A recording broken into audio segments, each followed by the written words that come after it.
Welcome to the Retire Right podcast with Larry Heller.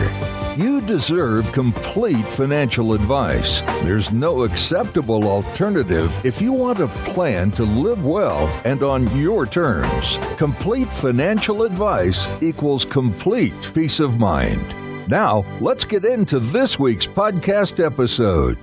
Hello and welcome to the Retire Right podcast with Larry Heller from Heller Wealth Management. Today we're going to be talking about bonds, right, Larry? Yes, Eric. So Barry bonds. Not Barry bonds. Who are we talking about? What is talking about regular bonds? Regular bonds. All right. I know very little about bonds, so you're going to really have to walk me through this. Where are we starting today? Yeah, so, bonds are, I find, a very misunderstood investment vehicle by most of my clients. Mm-hmm. And with the stock market still, up there at highs after 9 years, and interest rates starting to creep back up where the returns now are starting to look better than they have been. More people are looking to do bonds. So I thought it'd be great to have a conversation, what bonds are, where they fit in your portfolio, and the types of bonds out there to educate everybody. All right. Yeah, that'd be great. How many types of bonds are there? So there's numerous types of bonds. There's a couple different categories between government bonds and corporate bonds. Mm-hmm. Why don't I kind of go back and really talk about what actually is a bond? Yeah, so, that'd be a great place to start. A bond is actually a form of debt. It's you loan money to a company or a city or a government, and they promise to pay you back in full, hopefully, with regular interest payments. Okay. For example, a city wants to build a bridge. So they sell bonds to raise money, so they have money to build the bridge, and over time, the city collects enough taxes so they'll be able to pay you back the money that was loaned, either through taxes or sometimes through tolls. And also, a corporation may want to expand their operations. So they don't want to give out more shares, so they decide to sell bonds. So you actually own a piece of that company because they're loaning you money. You don't own the company; you own a piece of the bonds. So they're going to loan you money, which again will be repaid over time. You're loaning them money, correct? You're loaning the company money, correct? Got it. And the company is going to pay you back interest, and then at some time down the road, it's going to pay you back your principal. Oh, okay, great. I didn't know corporations did that. I knew city and government and things like that, but that's new. No, there's been corporate bonds, and there's a lot of different corporate bonds. I'll go through that. But there's corporate bonds have been around for a long time. Obviously, the risk, which I'll talk about, is a little bit different of a corporate bond than a government bond. So we'll go through that. All right, sounds good. So the types of bonds, kind of broadly, the types of bonds are U.S. government bonds, whether that's Treasury bills, Treasury notes, Treasury bonds, savings bonds are types of U.S. government bonds.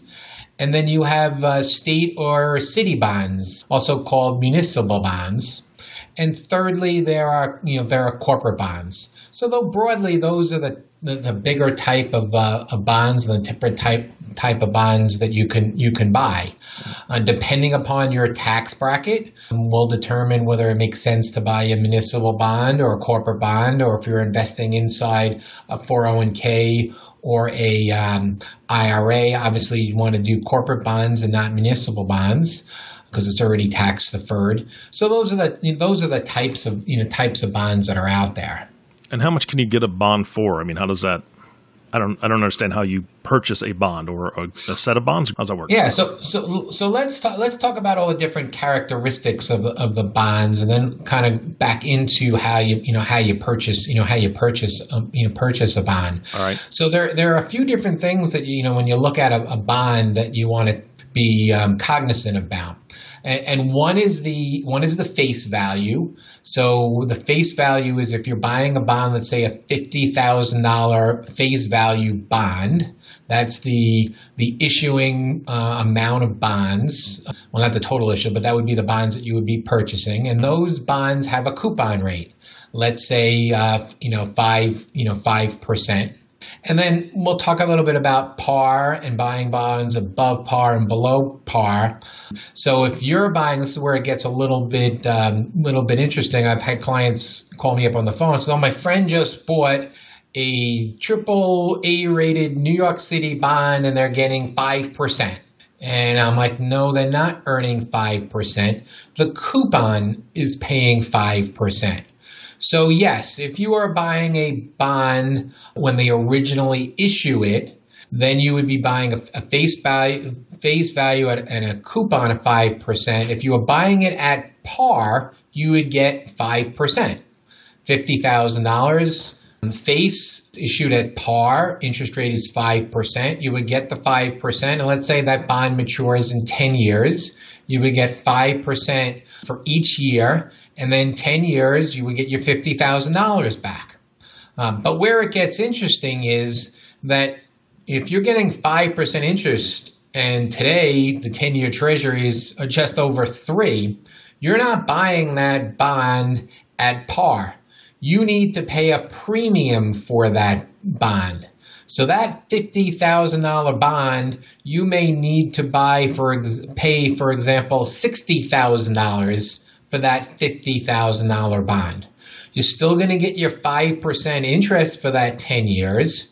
But at the end of 5 years, at the end of 10 years, you're getting back $50,000. You paid $60,000. So you're kind of lost that $10,000 over those 10 years.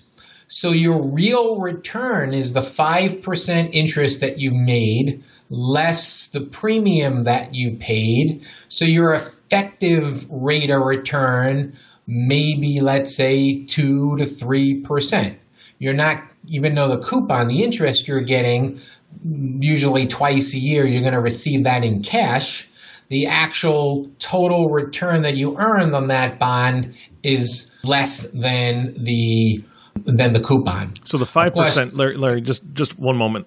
The 5%, is that compounded every year, or is it just a straight 5% off the $50,000 bond? It's a straight 5% off the $50,000. So if I do my math right, over 10 years, that's $25,000 in interest that you should receive, but then you paid $10,000 for it, so you've gained $15,000 in 10 years on a $50,000 bond that you paid $60,000 for. That's correct. So in that example, you would have earned 3%. Got it. So now previously, when interest rates were going down, there were bonds that were selling for discounts where interest rates were higher than 5%.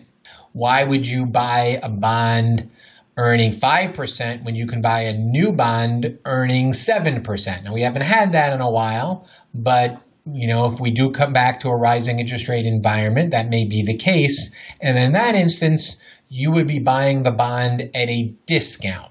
So instead of buying a bond for $50,000, you may only buy it for $40,000.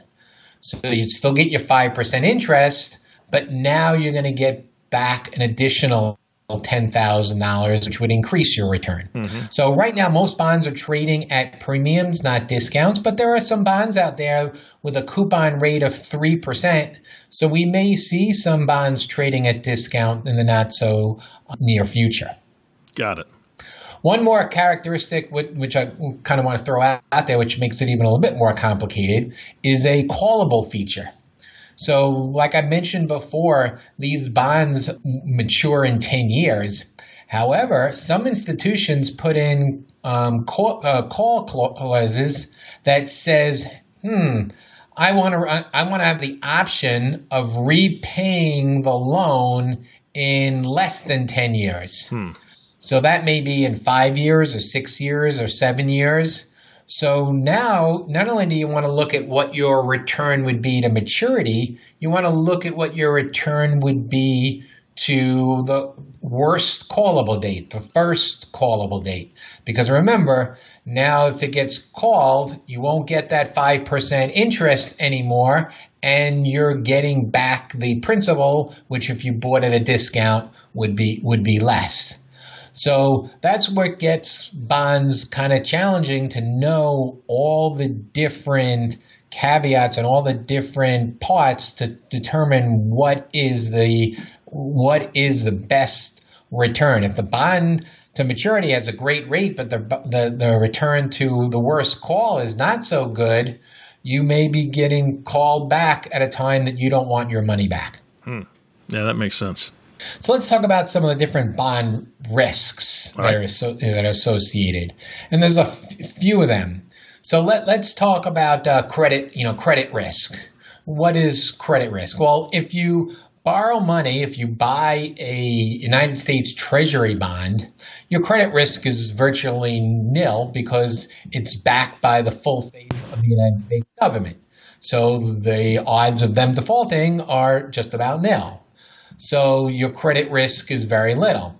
However, if you buy a bond from a small company that's not doing so well, there's a possibility that that company could default on their bond. Sometimes you hear the word high yield or junk bonds on some of these companies. So they have to price their bonds more competitively because of the potential credit rate risk. Even some municipalities, although they've been few and far, there have been some municipalities, such as Orange County, California, that defaulted. So there are some risks involved with different municipalities. And there are a couple of different credit rating agencies that you can look at that.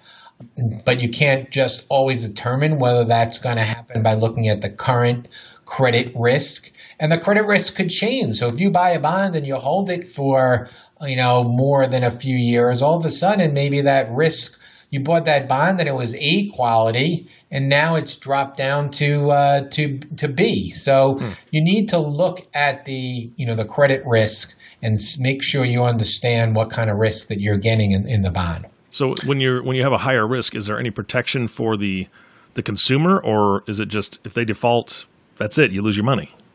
Well, first of all, you don't always lose your money. It would go onto the bankruptcy side, and you may not lose all your money, but you may lose part of your money depending upon where you are in the pecking order of the bonds when they have to be repaid under the bankruptcy clause. Got it. There is insurance, and there are some insurance ratings out there that you can buy. Obviously, if you buy a bond that is with insurance, especially a lot of municipal bonds, you're going to pay a price for that, which is calculated in the total return. Back in 2008, a lot of these bonds from a lot of these corporations went way down. Some of them, the insurance companies that were taking care of them went out of business. So there is some type of protection, but you want to kind of look at that and make sure you're comfortable with the return versus the risk. I'm going to talk a little bit about bonds and bond funds in a little bit to really mitigate some of the credit risk. All right. The second risk I'm going to talk about is liquidity risk. So for every bond that you own, if you want to sell a bond, there's got to be another buyer on the other side.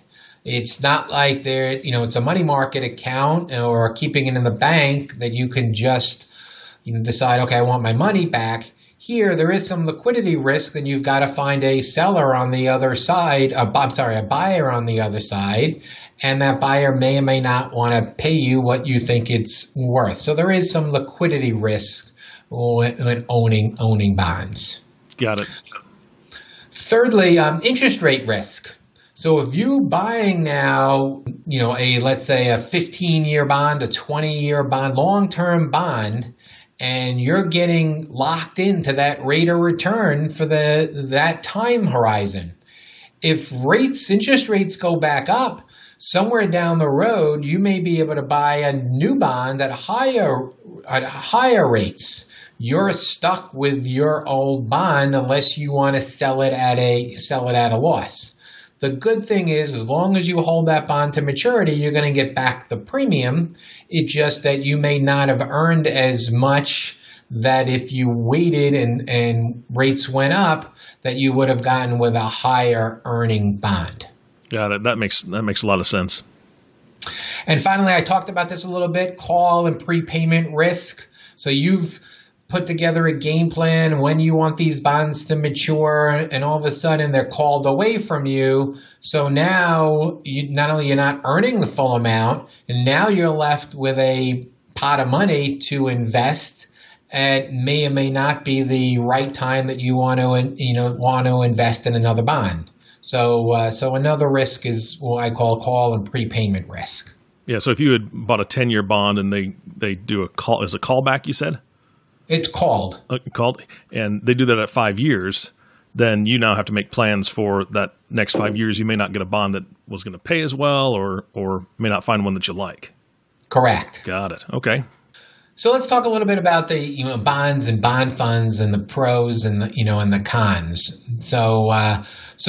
Because there's a big discussion with what's better for you, and I think there's no right or wrong answer. It depends upon the specific situation and the clients and the tax bracket and the amount of money that they're investing.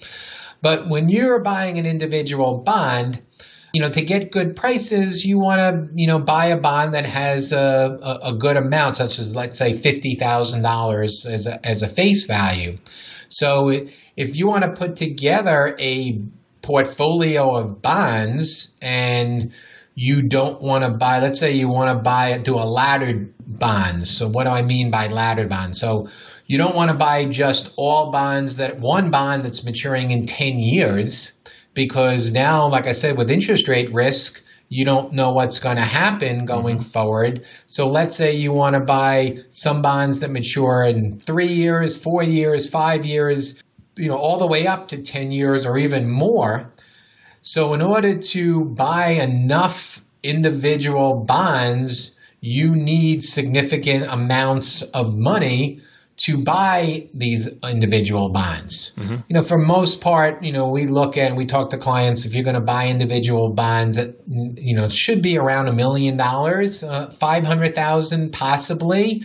But if you're buying $50,000 bonds, that's $500,000, and you only have 10 bonds versus a bond fund. If you buy a bond fund, that fund could own thousands of different bonds. So now you own a small piece of thousands of bonds.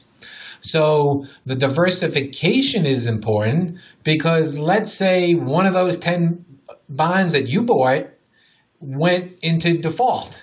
That's a big chunk of your portfolio. Absolutely. that you would have invested. It would be a very big hit. However, if it's 1,000 bonds and a small piece, one of those bonds, defaults, that it's not as big of a hit or a minimal amount of risk. Got it. So making sure, in order to get enough diversification, because of risk is important. Also, diversification possibly on the maturity dates, like I said, laddering it. So, different bond funds could have different maturity dates. We'll talk about duration in a minute. So you could buy some bond funds where it's specific to the credit quality you want, or you can buy some bond funds that have various credit, such as some B-rated, some A-rated, some AAA rated. Also, a bond fund gives you some liquidity. So you don't have to just be concerned about selling your bond. If you want your money back from a bond fund, then you put in a request. The bond fund manager has to sell or come out of cash to give you back your amount that you've invested, in that. So one of the the cons of having a bond fund, though, is if there is a lot of people that are requesting distributions from a bond fund, remember I said before, interest rate risk? Mm-hmm. So now the bond fund manager may be forced to sell bonds that they don't want to sell at this particular time because they're down in value, but they're forced to sell them at possibly a bad time or a loss. If you're still holding that fund, that could have an impact on the rate of return of the fund that you have purchased. When you buy individual bonds and you hold them to maturity, you know exactly what your rate of return is going to be. You're buying a specific bond for a specific time frame. Yes, you can look at it if it's to a call. You know exactly what your rate of return is to a call or to a maturity. When you buy a fund, you don't know what your actual rate of return is going to be. There's a current yield for that bond fund, but depending upon what the manager does inside that, what new money goes in, what new money goes out, you could actually be down in a bond fund. So one of the things that we talk about is duration in a fund or even individual bonds. What is the average rate of return of all the bonds that you have? So what is the duration, the length of those bonds to maturity? So for example, if the length of duration is 4, you can start to gain or gauge what the risk is. A duration of 4, if interest rates would rise 1%, in one particular day, which is a huge change, it wouldn't happen, but 1% rise would mean your bonds would go down by 4%. So if duration of 4, 1% change, it goes down by 4%. So there is some interest rate risk and some volatility that you could have on a bond fund if you then want to cash in and sell.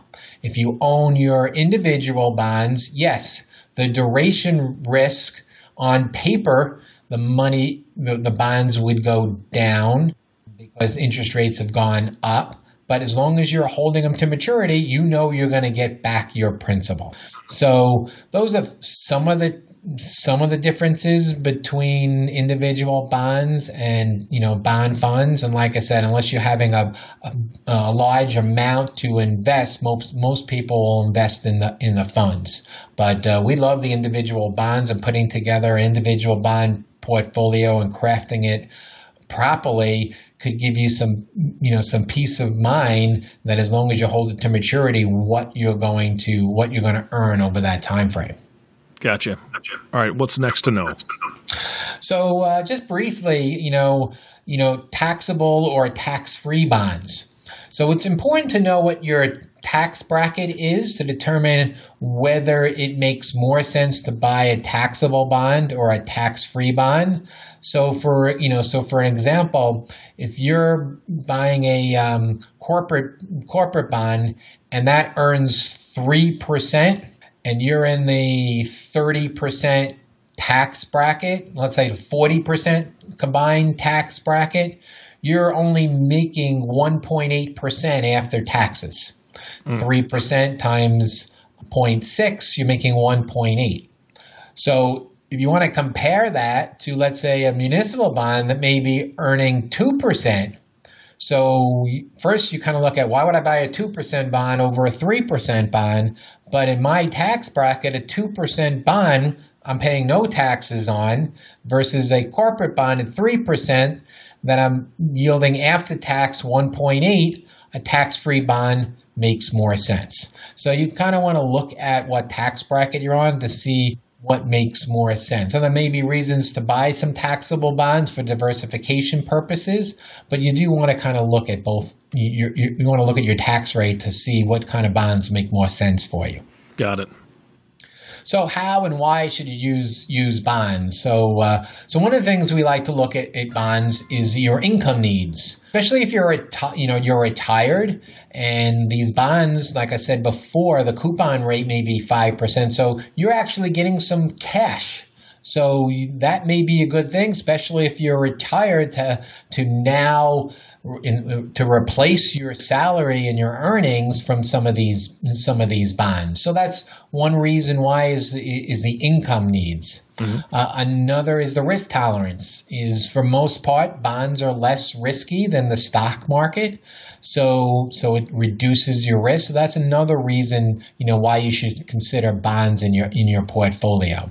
The time horizon, are you closer to actually using some of this money? So having bonds mature at a certain date when you may need to use that money, again, is another reason to do that.